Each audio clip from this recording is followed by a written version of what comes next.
I knew you'd come here first when you returned from your journey. Brother, Are you still worried about the Rune Warriors? don't you sometimes ask yourself who they were and where they are now? The end of the circle also broke the Rune magic. The age of the Rune has passed for good. Wherever they are now, they're at peace. But the two of us will be in big trouble with Thora if we're late for the celebration. Let's go and pick up Leah at her house. Welcome to the SpellForce 2 Shadow Wars tutorial. Here you will learn the basic handling in case you would like to reread parts of the introduction or other messages regarding the game. Please see the log. In the center of the screen, you can see your in-game character, the avatar that represents you in the game. Select him or her with the left mouse button. Selected characters are marked by a colored circle around them. Your own characters have green circles. Friendly or neutral NPCs have blue ones, and enemy characters are shown in red circles. On the bottom left, you see the selection window. Place your mouse over it to get more information on the currently selected characters. You can move the viewing area to have a look around the world. Either use the directional buttons on your keyboard or just move the mouse pointer to the edge of the screen. Or you can keep the right mouse button pressed while moving the mouse. Black areas are still undiscovered. These parts of the map will only become visible once you've sent your own units there. The mini-map in the right bottom corner also shows the already explored area of the map you are currently on. Green dots on the mini-map represent your own units and buildings.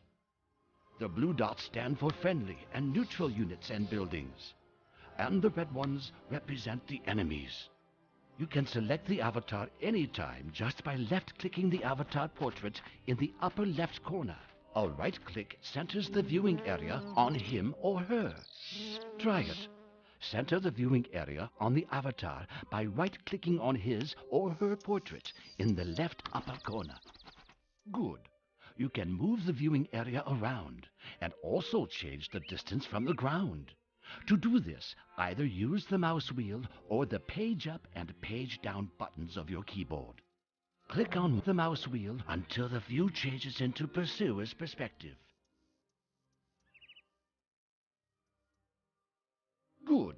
If you keep the right mouse button pressed now, you can freely change the direction of view with the mouse.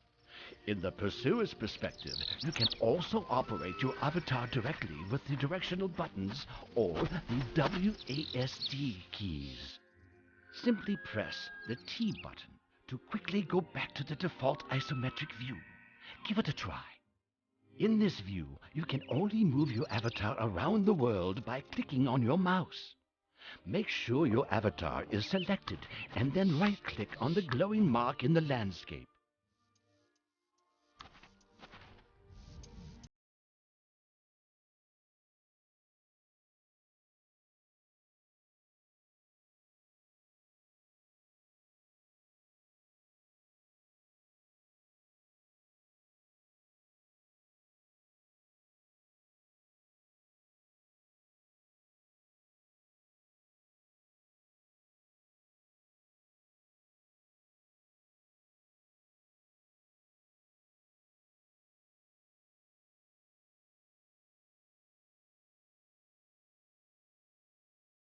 Combat. Make sure your avatar is selected, then right-click on your opponent to attack him. Your avatar then fights the enemy on his or her own. If you place the mouse over a unit, a bar appears above it, showing the health points of that unit. Very good. You succeeded and gathered experience points. You'll get experience for completing tasks, defeating enemy camps, and for victories over especially powerful opponents. Select your avatar now. The selection window at the lower edge shows a bar for the experience points you've gained. It won't be long until you reach the next level. Yet another enemy has shown up. Your brother Ball is in trouble. Help him and fight his enemy.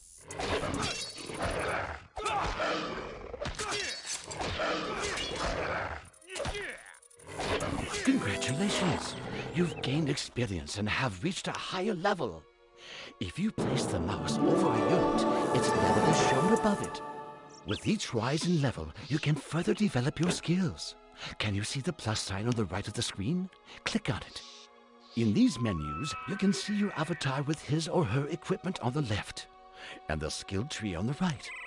With each new level, you can invest 1 point into your skills. The skill tree is subdivided into the branches Combat and Magic.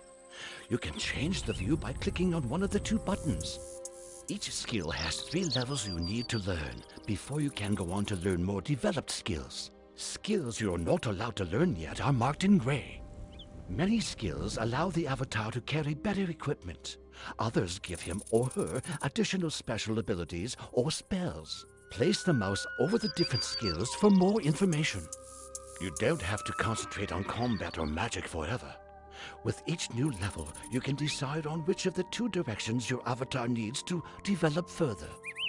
Now, assign the point you want to either combat or magic. Very good. A 1 now appears in the skill icon, indicating that you have now achieved the 1st rank in this particular skill. In the window next to the skill tree, the equipment window, you can see that your avatar's health points and mana have risen too.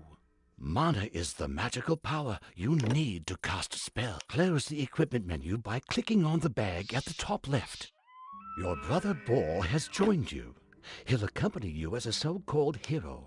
Heroes are permanent travel companions who, like your avatar, belong to the bloodline of the Shaikan. Heroes themselves do not gather experience, but they usually rise 1 level when their avatar rises. They are always on a comparably lower level than the avatar, but nevertheless, they're his or her strongest allies.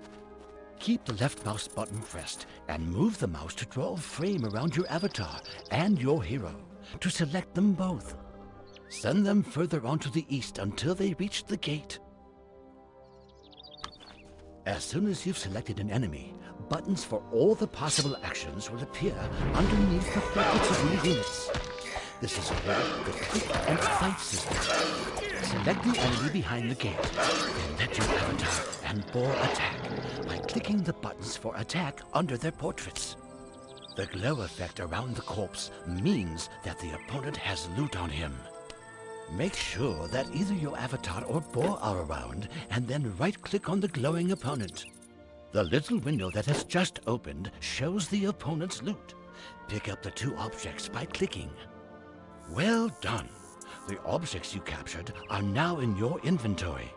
To check your inventory, open the equipment window again by clicking on the button in the upper left corner. On the right side of the equipment window, there are 3 buttons with which you can open and close the inventory, the spellbook, and the skill tree.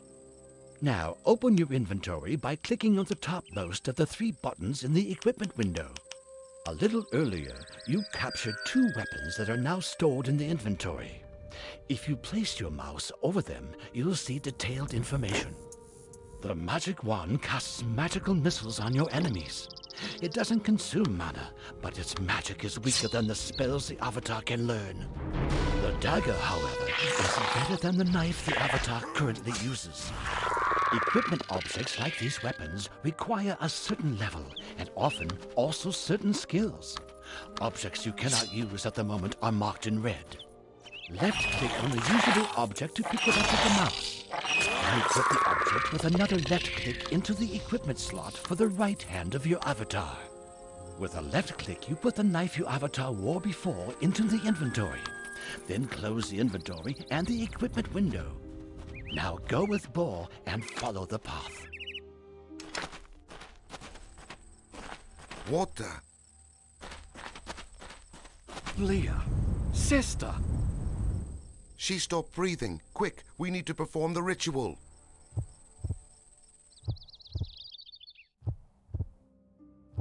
Your sister Leah has been killed. As a Shaikan, you have the possibility to resurrect your siblings in blood. Leah now belongs to your heroes. But hurry! Select underneath the portraits of Ball and your avatar. Resurrect buttons appear. Click on one of them before Leah's portrait turns into a skull.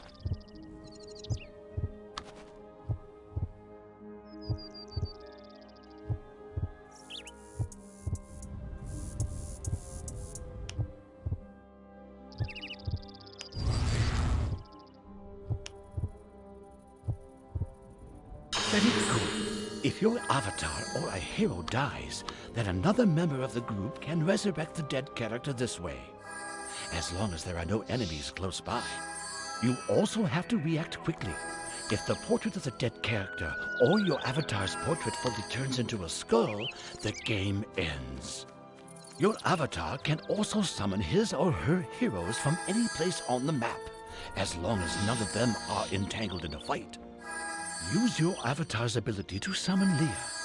In order to do this, select Leah and click on the Summon Hero symbol underneath the avatar portrait. Thank you. Who are these fellows? They carry the banners of the Dark Elves, but look at their hair and their eyes. Their language was also the language of Dark Elves. According to their symbols, they seem to be part of a larger group. There was something about them. Something dark and cold. We must get back to the fortress as fast as we can. First, take some more equipment from the chest close to my house. Then we'll leave for the fortress. You have received a new quest. Open your quest book by clicking on the book symbol in the upper left corner. You have to solve main quests in order to move on in the story of SpellForce 2, Shadow Wars. Side quests are optional, but they'll give you additional experience and precious rewards. And now it's time to dedicate yourself to the current quest called The Pact Attacks. Click on the quest title to get a more detailed description.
If a certain place on the map belongs to a quest, you'll see a golden dot appear on the mini-map as soon as you've selected the quest in the quest book. Read through the quest details, then close the quest book again and fight your way on through with Ball and Leah.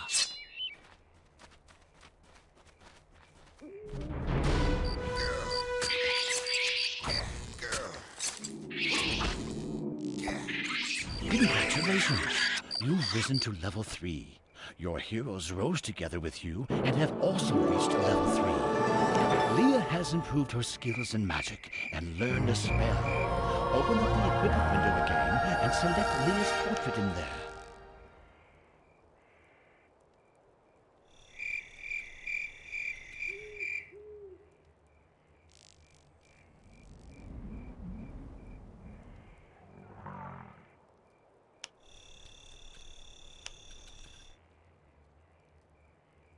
Now open Leah's spellbook.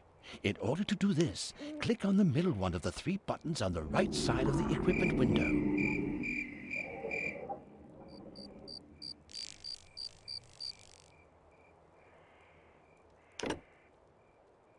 Your avatar and your heroes each have their own spell book. They contain their spells and special abilities they learned, along with gaining new skills. When your avatar or hero rises in levels, their acquired spells and abilities will automatically become more powerful. The empty line in the upper part of the spellbook is the spell memory. Your avatar and your heroes can only use the spells and abilities in their spell memory. With a click of the mouse, take out the spell called Flash from Leah's spellbook. Then put it with another click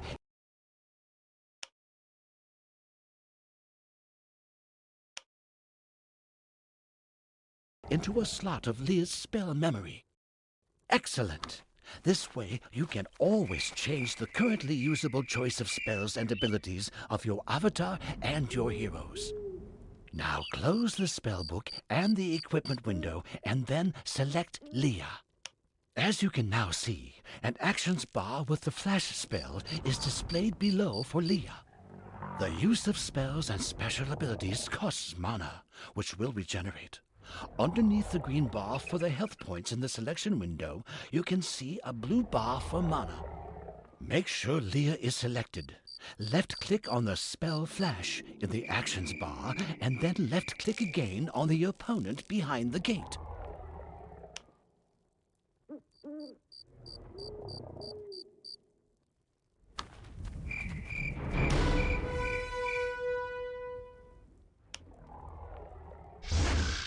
You can also use spells and special abilities by selecting a target and then click the click and fight symbol underneath Leah. Defeat the second opponent like this.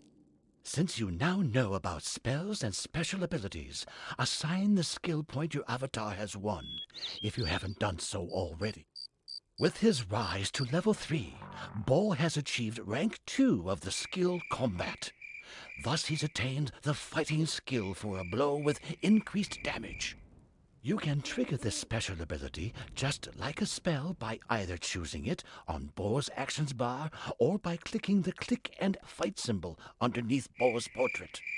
Now continue further on the path, together with Bo and Leah.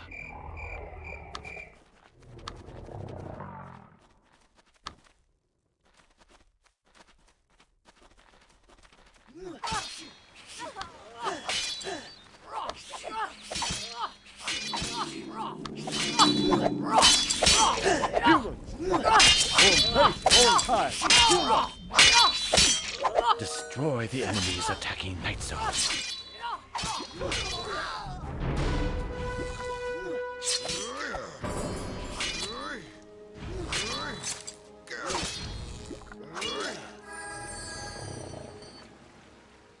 This dark elf has been chased by them. She could have told us what is going on here. I will give her our blood. We must find out what is happening here.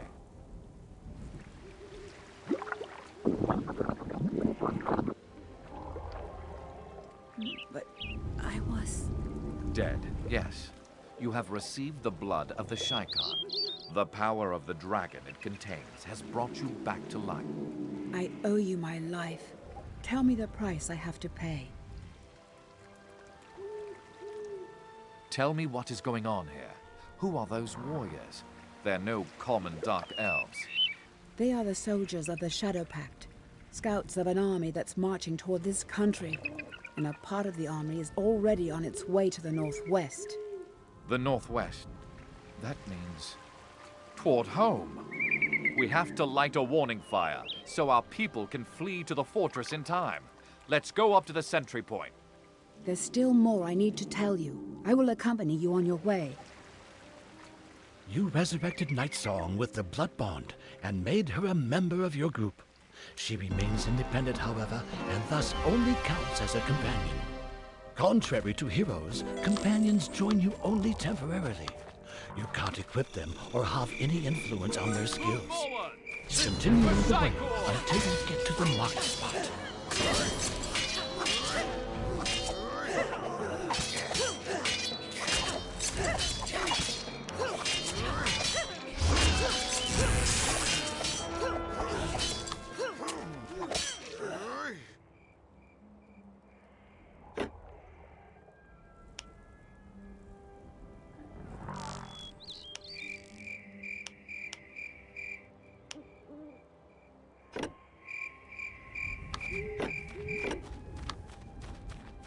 You can use some objects, like this lever for example.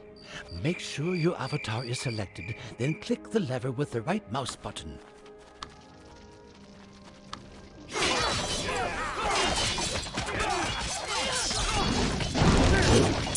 Your village has already been surrounded. It's too late. They're cut off. There are too many enemies. You cannot help them anymore. There is a frontier post of the realm close by. We have to get help from there before these creatures annihilate our village. Now go to the outpost of the humans in the east, together with your heroes and...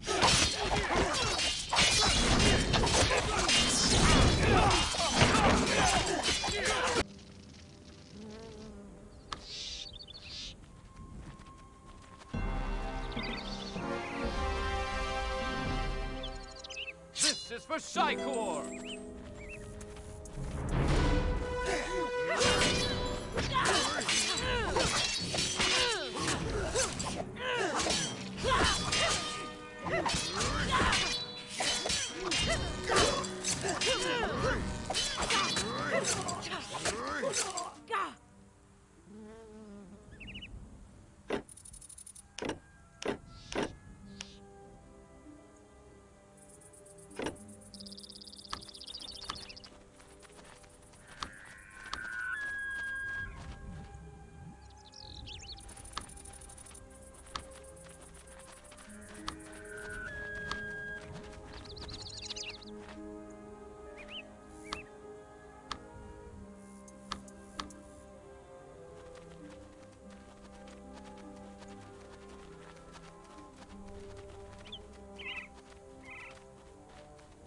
A sign above a person means you can talk to this character.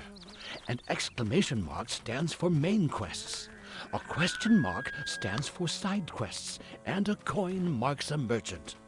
Select your avatar and talk to Wolfger by right-clicking him.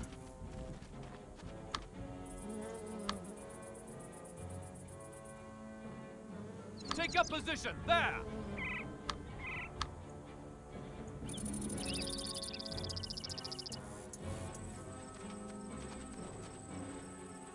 Those over there!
Step no further, Dragonblood.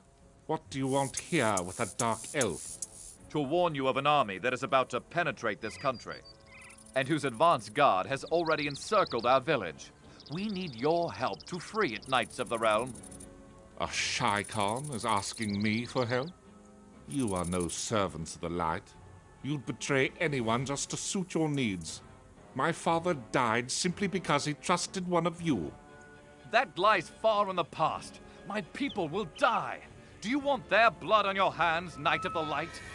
No. We'll help you. Under one condition. You have to bring what you begin to an end. Don't ever abandon your people. I swear by the blood of the dragon in my veins, I'll not be like my ancestors. I'll never abandon my troops. Now help us, please. May the gods curse you if you ever break your oath. So be it then. We will help you save your village. You were just given a headquarter. Now you can create craftsmen and build up an army camp. Along with the buildings, you were given some craftsmen. They know how to gather raw materials and build or repair buildings. First, you should make sure your army camp is supplied with enough raw materials. There are the following raw materials: stone, silver, and lenya. They are shown as white dots on the minimap. In the beginning, you should gather some silver, so you can hire more craftsmen, and later on recruit a few soldiers to guard the camp. Select a few craftsmen, and with a right-click, send them to work at the highlighted silver deposit. Good. Your craftsmen will now mine the silver and deliver it to your headquarters. In the upper menu bar, you can see how many raw materials you own. Let your craftsmen collect at least 50 pieces of silver.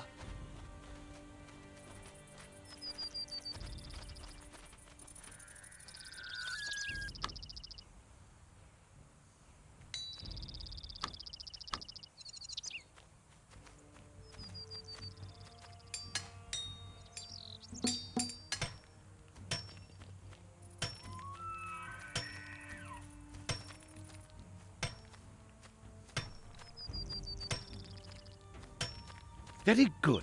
Now you have enough silver to hire some more craftsmen. In order to do that, select your headquarters. In the actions list below, you see all the different units that can be created at the headquarters. There are also buttons for building upgrades of the headquarters. You will find normal craftsmen in the list on the bottom left. Next to that are more buttons for craftsmen who start gathering raw material as soon as they are close to a deposit. Make sure your headquarters is selected and click on the button for Craftsman Stone until you can see 5 craftsman symbols queue up in the selection window on the left.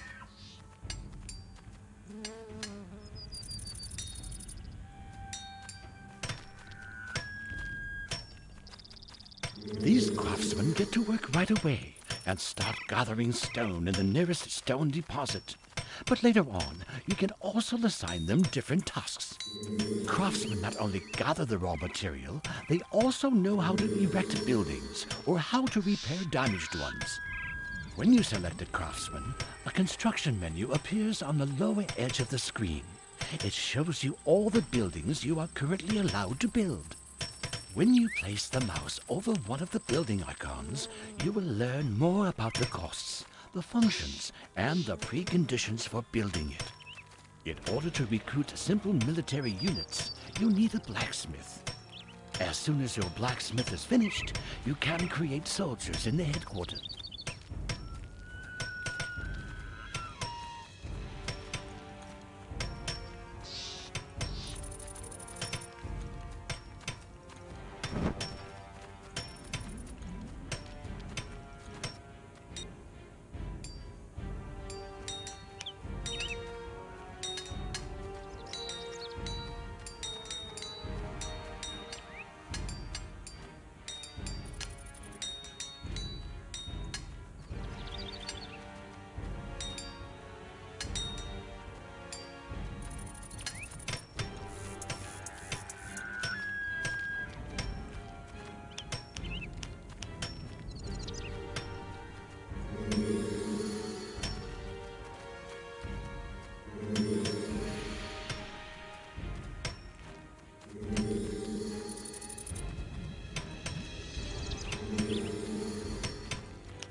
Attached to your mouse, you now see a preview of the building.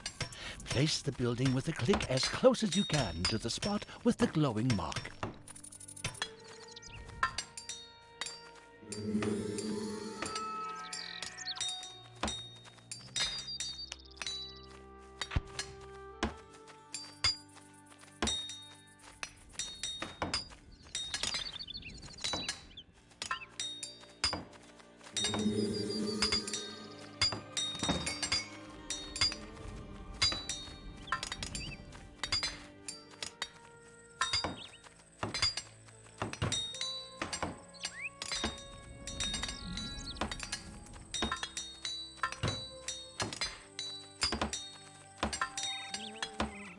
Very good. Your craftsman will now start building the blacksmith. Here's how you speed up the construction of buildings. Simply select more craftsmen and assign them to the construction site with a right click. As soon as your blacksmith is finished, you can create soldiers in the headquarters. Select your headquarters and create at least 5 soldiers.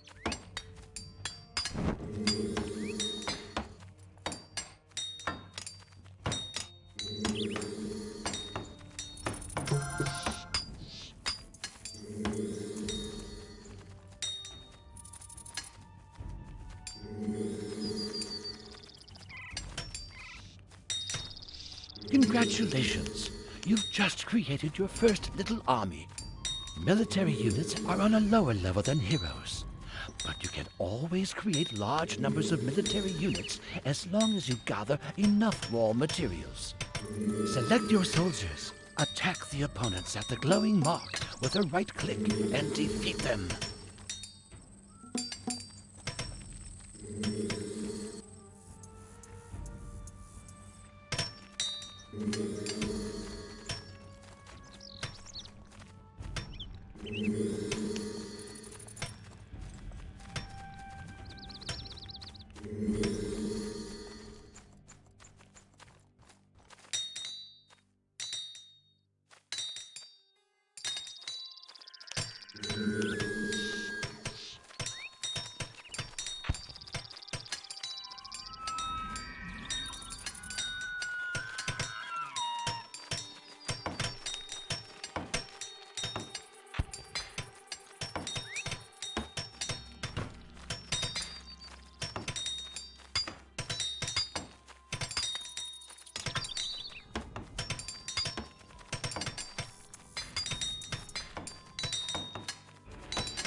Play.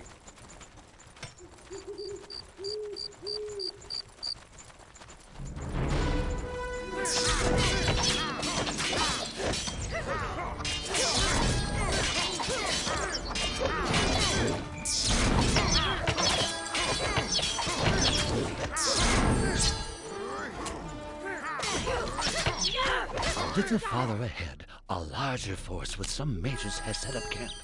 Mages are long-range fighters who can destroy your soldiers before they reach them. Before you attack this force, you should create a few long-range fighters for yourself. A crossbowman is the simplest long-range fighter. To create him, you have to upgrade the blacksmith into a workshop.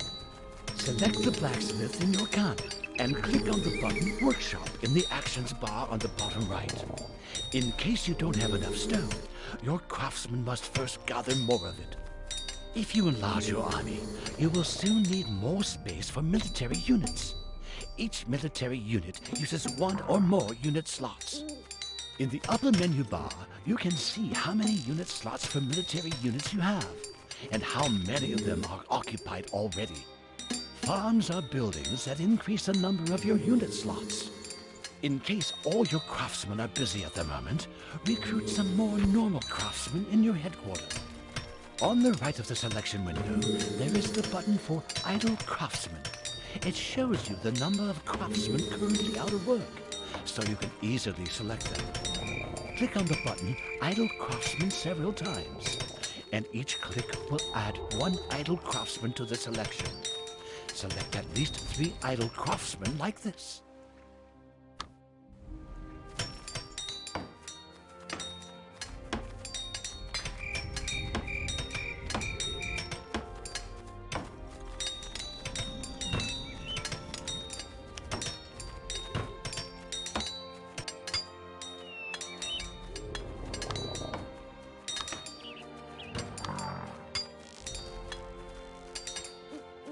Now click on Farm in the Actions list and place the construction site on the marked spot with another click. As soon as your craftsmen have erected the farm, the number of available unit slots rises by 5. Select your headquarters. With the enlargement of the forge to a workshop, the recruitment of crossbowmen has become available. Recruit at least 5 crossbowmen. For better control, you should subdivide your army into groups. Groups will help you send units with different abilities into the battle at just the right time. Double-click on one of your soldiers. A double-click selects all the units of the according type that are in the viewing area at the moment.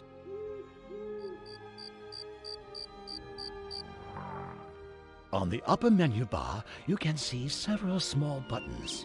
Click on the first one from the left to create a group of your currently selected soldiers at this place. Very good. Underneath the small button, there is a new portrait now. It represents the group and can be used like the portraits of your avatar and your heroes. You can select the group by clicking the group portrait or pressing the 1 button on your keyboard. Now double-click on a crossbowman to select all units of this character. Create a second group by clicking on the small button next to the first group. Now those first groups close to the enemy camp. In the following manner, take care that your crossbowmen take out the enemy agents as quickly as possible. Select the strongest opponent in the current viewing area. You can simply press the tab button on your keyboard. Pressing it again selects the next button. Use the tab button to select an enemy, and the click symbols underneath the group portrait to better focus the target issue of the enemy. Destroy the enemy tab by destroying all enemy units and buildings.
Congratulations!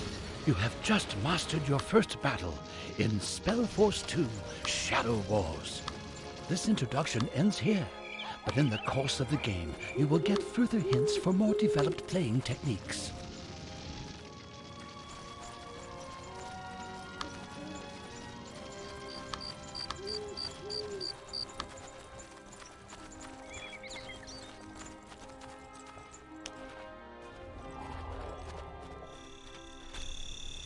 There you are. At last. You arrived just in time. We must not stay here. The Norcane says that even more enemies will come. If her news is that important, you should take her to the Patriarch. Proceed with her to the fortress. We'll follow later.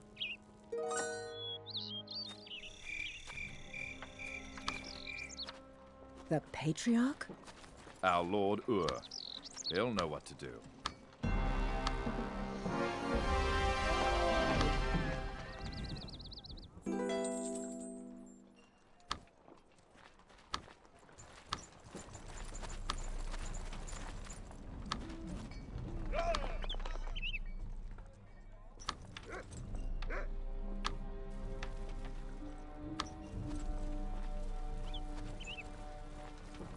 Welcome home.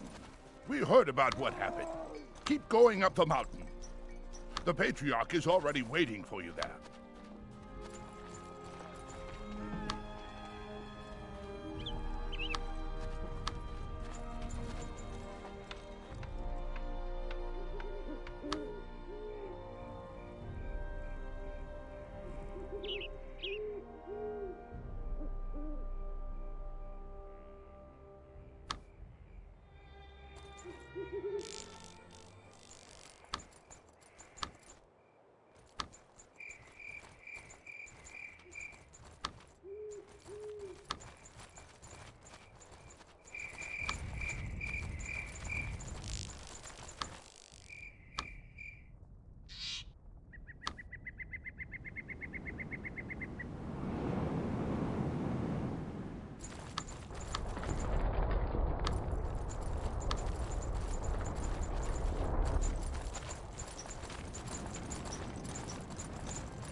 Patriarch.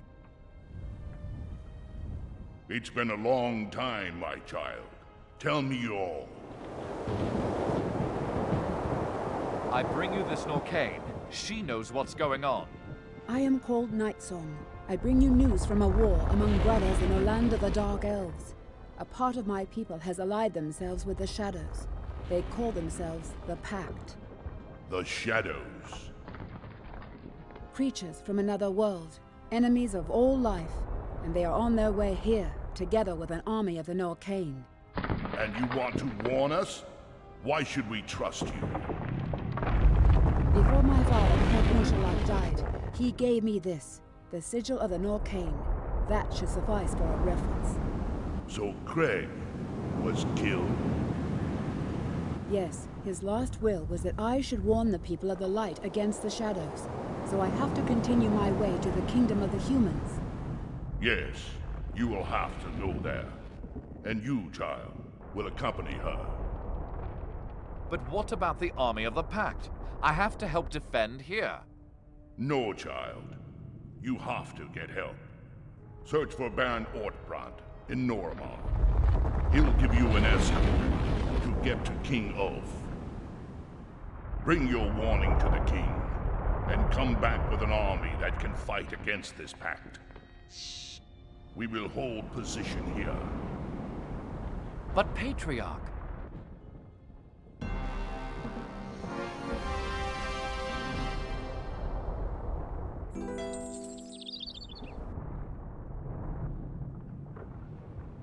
You serve a dragon. You are not a commoner. We are called the Shaikhan. Our family has always been in a blood bond with the dragon called Ur. For the 12th celebration of my name consecration, I mixed my blood with the blood of the dragon, just like all Shaikhan do. Shaikhan, in the dark language, means godless. That's a long story. Now come.